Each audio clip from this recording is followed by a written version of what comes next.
Bon, les gars, l'histoire là entre Alvarez et l'Atlético, je pense que ça va partir en blocus parce que d'après ce que tout le monde dit, Gilles Marin, donc le PDG de l'Atlético, avait promis à Julian Alvarez que si une offre de 100 millions d'euros arrivait, et bah il avait promis de le laisser partir. Or, ce n'est pas le cas. L'Atlético le bloque et a déclaré qu'il serait prêt à ne pas le faire jouer et à le garder sur le banc. Quitte à perdre de la valeur marchande, il serait prêt quand même à le faire. Donc voilà, Julian Alvarez est prêt à aller au blocus avec l'Atlético.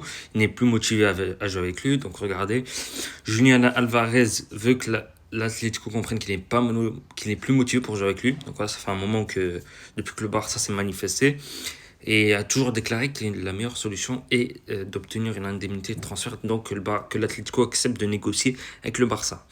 Donc il a déclaré aussi que son rêve était de rejoindre le Barça. Malgré les intérêts du PSG et d'Arsenal, Alvarez leur avait déclaré non merci, je veux aller au Barça. Donc le PSG qui avait apparemment mal pris la réponse de l'Argentin. Donc voilà, le rêve d'Alvarez est de rejoindre le Barça pour jouer avec Hansi Flick, avec des joueurs de telle envergure comme Pedri, Lamine Yamal, Rafinha, bon bref, donc voilà, ce serait le remplaçant de façon de Lewandowski. Voilà, surtout avec le départ également de Marcus Rashford, de Lewandowski, qui va libérer une grosse partie de la masse salariale. Donc voilà, ce serait vraiment une opération faisable qui aurait également des garanties d'inscription avec les départs, donc comme je l'ai dit là, des départs conséquents. Donc voilà, le Barça là qui devrait revenir à la charge pour une deuxième offre. Après avoir repris les négociations avec l'Atlético qui devraient se dérouler soit la semaine prochaine ou dans 2 semaines d'après ce qui s'est dit, le Barça et l'Atlético devraient reprendre contact. Donc voilà, mais cette affaire-là n'est pas terminée, l'affaire Julian Alvarez.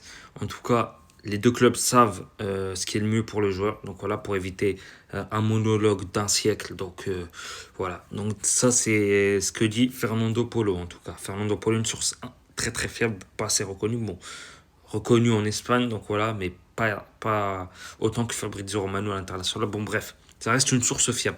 Donc voilà, ça reste l'affaire Alvarez là au Barça, ça reste à suivre.